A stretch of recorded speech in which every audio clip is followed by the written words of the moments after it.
Hello friend, good afternoon. Welcome to your channel Crack WBTET primary interview related লক্ষ্যভেদ সিরিজের part 23 নিয়ে আজকে তোমাদের সামনে আলোচনা করব। আজকে যে পার্টে নিয়ে আলোচনা করব সেটি রয়েছে 24। এর আগের দিন আমরা 23 নিয়ে তোমাদের সামনে আলোচনা করেছিলাম।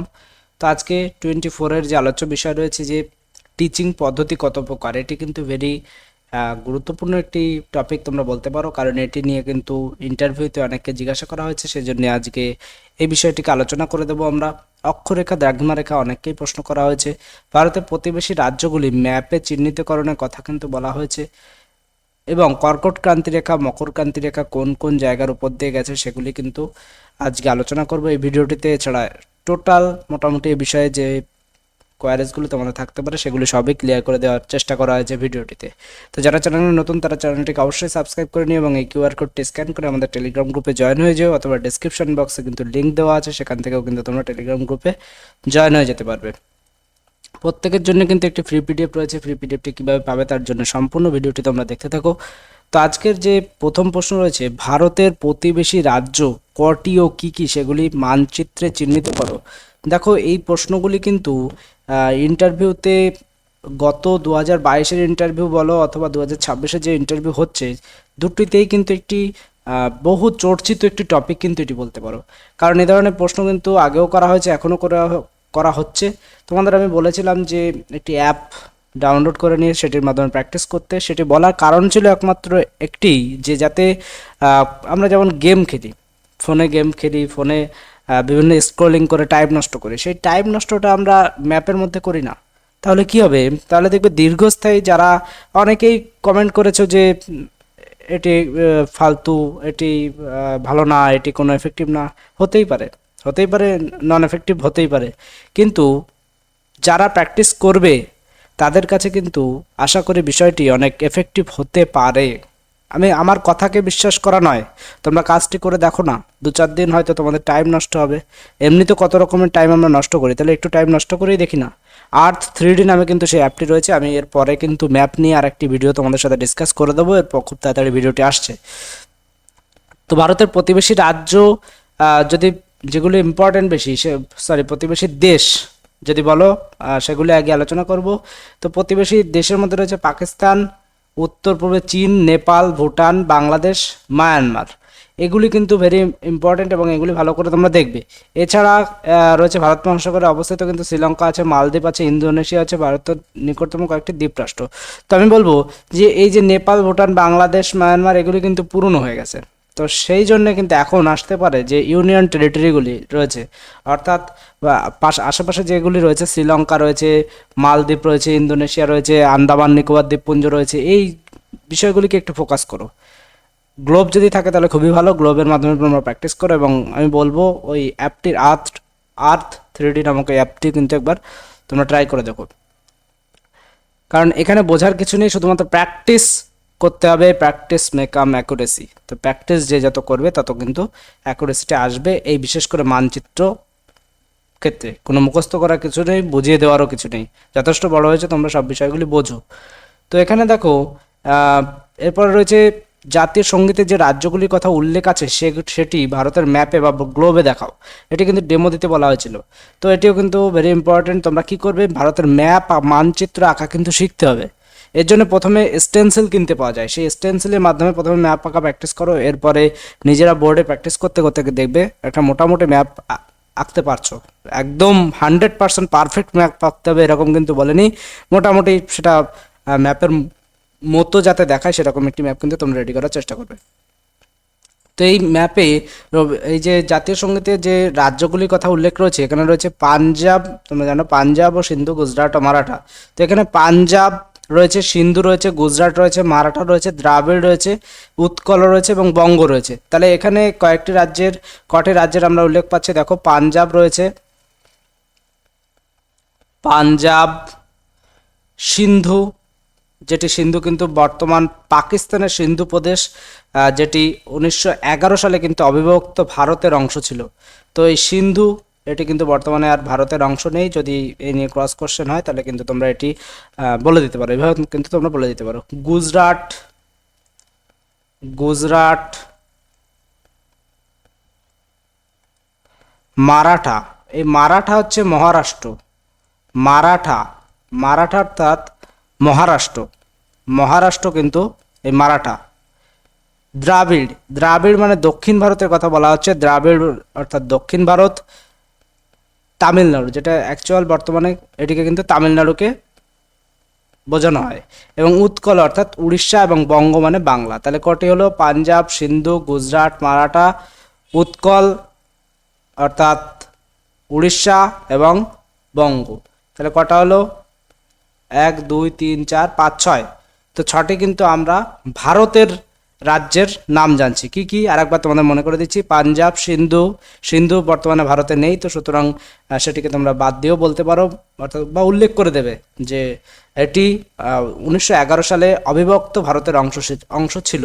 তাহলে পাঞ্জাব, সিন্ধু, গুজরাট, মারাঠা, দ্রাবিড়, উৎকল, বঙ্গ। দ্রাবিড় অর্থাৎ দক্ষিণ ভারত, তামিলনাড়ু, এবং বঙ্গ অর্থাৎ বাংলাদেশ, উৎকল অর্থাৎ উড়িষ্যা। তো এটি কিন্তু সুন্দরভাবে নোট করে তোমরা বলে দিতে পারো। তো এটি কিন্তু মোটামুটি একটি গ্লোব যদি তোমাদের দেয়, তাহলে এর লোকেশনগুলো তোমরা দেখে নেবে এবং গ্লোবে সেগুলিকে বুঝিয়ে এবং কোন রাজ্য কী জন্যে বিখ্যাত সেগুলি একটু জেনে রাখবে যে এটি এই জন্য বিখ্যাত। তোমরা বলতে পারো যে তোমরা এই জায়গায় বেড়াতে গেছো, তো তাহলে এই জায়গা কিন্তু গেলে এই খাবারটি খেও, কারণ এটি কিন্তু এই জায়গার বিখ্যাত খাবার। এরকম ধরনের দু একটি বিষয় যদি বলতে পারো, তাহলে অ্যাট্রাকশনটা বাড়বে। এভাবে কিন্তু তোমরা, যেহেতু ডেমো দিতে বলেছে রাজ্যগুলি নিয়ে, তাই এই বিষয়গুলি শুধু খাদ্য আমি উদাহরণ দিলাম, অন্য বিষয়কে নিয়েও কিন্তু দিতে পারো। নিয়ে তোমাদের বলছিলাম যে কর্কটক্রান্তি রেখা এবং মকরক্রান্তি রেখা বলতে কি বোঝো? তো কর্কটক্রান্তি রেখা উত্তর গোলার্ধে 23.5 ডিগ্রি উত্তর অক্ষাংশের প্রতিনিধিত্বকারী রেখা। এটি আফ্রিকা, এশিয়া এবং উত্তর আমেরিকার মধ্য দিয়ে যায়। এবং মকরক্রান্তি রেখা একটি দক্ষিণ গোলার্ধে 23.5 ডিগ্রি দক্ষিণ অক্ষাংশের একটি রেখা। এটি দক্ষিণ আমেরিকা, আফ্রিকা এবং অস্ট্রেলিয়ার মধ্যে দিয়ে যায়। এরপরে আমরা একটু বুঝে আসি যে অক্ষরেখা এবং দ্রাঘিমা বলতে কি বোঝো। দেখো, নিরক্ষরেখার উত্তর ও দক্ষিণে সমমানের অক্ষাংশগুলিকে যুক্ত করে পরস্পর সমান্তরাল পূর্ব থেকে পশ্চিমে বিস্তৃত যেসব পূর্ণ বৃত্তাকার কাল্পনিক রেখা পাওয়া যায় তাকে অক্ষরেখা বলে। সুমেরুবিন্দু থেকে কুমেরুবিন্দু পর্যন্ত ভূপৃষ্ঠের উপর উত্তর দক্ষিণে বিস্তৃত অর্ধবৃত্তাকার রেখাগুলিকে কিন্তু দ্রাঘিমা রেখা বলা হয়। তো আমরা একটু উদাহরণ সাপেক্ষে বিষয়গুলিকে বোঝার চেষ্টা করি। তোমরা দেখো, এটি যদি একটি পৃথিবীর উত্তর মেরু হয় এবং এটি দক্ষিণ মেরু হয় এবং এটি যদি পূর্ব হয়, এটি পশ্চিম হয়, তাহলে উত্তর থেকে দক্ষিণে বিস্তৃত এই যে রেখা,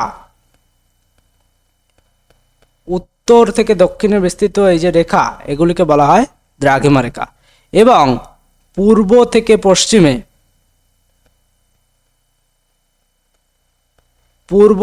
পশ্চিমে এই যে আমি যেটা সবুজ কালারে দেখালাম, এই যে বিস্তৃত, এটিকে বলা হয় কিন্তু অক্ষরেখা। এবং এই মূল মধ্যরেখা কিন্তু এর ঠিক মিডিল থেকে গেছে, অর্থাৎ। এবং নিরক্ষরেখা তোমরা এখানে যেটি দেখতে পাচ্ছ, এর এই পাশে কিন্তু কর্কটক্রান্তি রেখা আছে। আমি অন্য একটি ছবিতে তোমাদের দেখানোর চেষ্টা করছি। নিরক্ষরেখা তোমরা এখানে যেমনটি দেখতে পাচ্ছ যে এটি কিন্তু রয়েছে উত্তর অর্থাৎ সুমেরুবৃত্ত, এবং এটি কিন্তু রয়েছে দক্ষিণ গোলার্ধ অর্থাৎ কুমেরুবৃত্ত। এই উত্তর এবং দক্ষিণ গোলার্ধে যেগুলি বিস্তৃত সেগুলিকে বলা হচ্ছে কি দ্রাঘিমা রেখা, যেটি রেড কালারে আমি এখানে দেখিয়েছি। এবং পূর্ব থেকে পশ্চিমে যেটি বিস্তৃত সেটিকে বলা হচ্ছে কিন্তু অক্ষরেখা, যার মধ্যে রয়েছে এই যে 0 ডিগ্রিতে বিস্তৃত, এটি কিন্তু রয়েছে নিরক্ষরেখা। এবং 23.5 ডিগ্রি উত্তরে রয়েছে কিন্তু কর্কটক্রান্তি রেখা, যেটি এই জায়গা দিয়ে বিস্তৃত। আমি তোমাদের দেখিয়ে দিচ্ছি, এটি কিন্তু রয়েছে কর্কটক্রান্তি রেখা।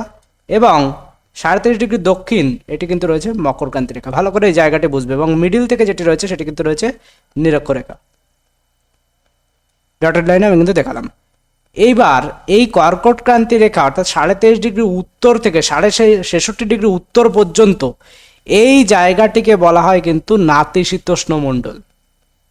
এবং এই 66.5 ডিগ্রি উত্তর থেকে 90 ডিগ্রি উত্তর এই জায়গাটিকে বলা হয় কিন্তু হিমমণ্ডল। ভালো করে বুঝতে হবে। এবং এই 23.5 ডিগ্রি দক্ষিণ থেকে 66.5 ডিগ্রি দক্ষিণ পর্যন্ত এই অঞ্চলটিকে বলা হয় দক্ষিণ নাতিশীতোষ্ণ মণ্ডল। এবং 66.5 ডিগ্রি দক্ষিণ থেকে 90 ডিগ্রি দক্ষিণ এই জায়গাটাকে বলা হয় কিন্তু হিমমণ্ডল, অর্থাৎ এই জায়গাটা কিন্তু হিমমণ্ডলের অন্তর্গত। তো এই জায়গাগুলো কিন্তু খেয়াল রাখতে হবে। এরপরে আমি যে বিষয়টি তোমাদেরকে বলছিলাম যে মূল মধ্যরেখা, এখানে কিন্তু তোমরা দেখতে পাচ্ছ যে মূল মধ্যরেখা এটি কিন্তু রয়েছে উত্তর থেকে দক্ষিণে বিস্তৃত। মূল মধ্যরেখা যেটি সেটি কিন্তু রয়েছে উত্তর থেকে দক্ষিণে বিস্তৃত।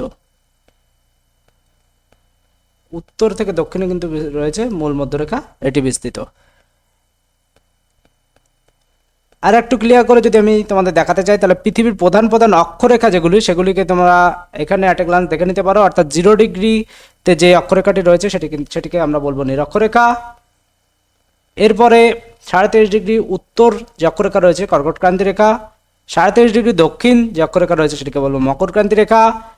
66.5 ডিগ্রি দক্ষিণে যেটা রয়েছে সেটিকে বলবো কুমেরুবৃত্ত রেখা। 66.5 ডিগ্রি উত্তরে যে অক্ষরেখা রয়েছে সেটিকে বলবো সুমেরুবৃত্ত রেখা। এবং 90 ডিগ্রি এটি হচ্ছে সুমেরুবৃত্ত এবং এটি হচ্ছে কুমেরুবৃত্ত। তো এই হলো মোটামুটি সবকটি কিন্তু অক্ষরেখার পরিচয়। মেইন পৃথিবীর যে প্রধান প্রধান যে অক্ষরেখাগুলি আছে সেগুলির পরিচয় আমরা কিন্তু তোমাদের এখানে দিয়ে দিলাম। তো কোন জায়গা কি ধরনের ওয়েদার বিরাজ করছে সেটিও কিন্তু তোমরা মোটামুটি আমি ডিটেলসে মোটামুটি এটুকু তোমাদের কনসেপ্ট সকলের রাখা উচিত। জিওগ্রাফির স্টুডেন্টরা তো আরও ডেপথে রাখবে, কিন্তু জিওগ্রাফি স্টুডেন্ট ছাড়াও কিন্তু আদার্সরাও কিন্তু এই কনসেপ্টগুলি তোমরা অবশ্যই রাখবে।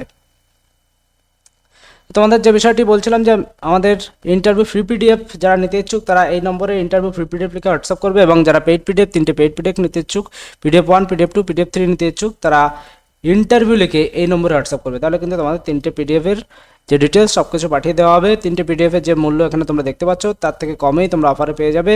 তার জন্য তোমরা বর্তমান অফার জানতে হোয়াটসঅ্যাপ করে নিও, ইন্টারভিউ লিখে তোমরা এই নম্বরে হোয়াটসঅ্যাপ করবে। এবং ফ্রি পিডিএফটি একটি পাসওয়ার্ড প্রোটেক্টেড রয়েছে, যার পাসওয়ার্ড রয়েছে ক্রাক ডব্লিউবি টেট। তোমরা অবশ্যই এটি দিয়ে তারপর অ্যাক্সেস করো। তো এই ছিল মোটামুটি আপডেট। ভিডিওটি ভালো লাগলে বন্ধুদের মাঝে শেয়ার করে দিও। চ্যানেলে নতুন হলে চ্যানেলটিকে সাবস্ক্রাইব করে রাখো। এই ধরনের আপডেট তোমাদের কেমন লাগছে তোমরা অবশ্যই কমেন্ট করে জানিও। Thank you.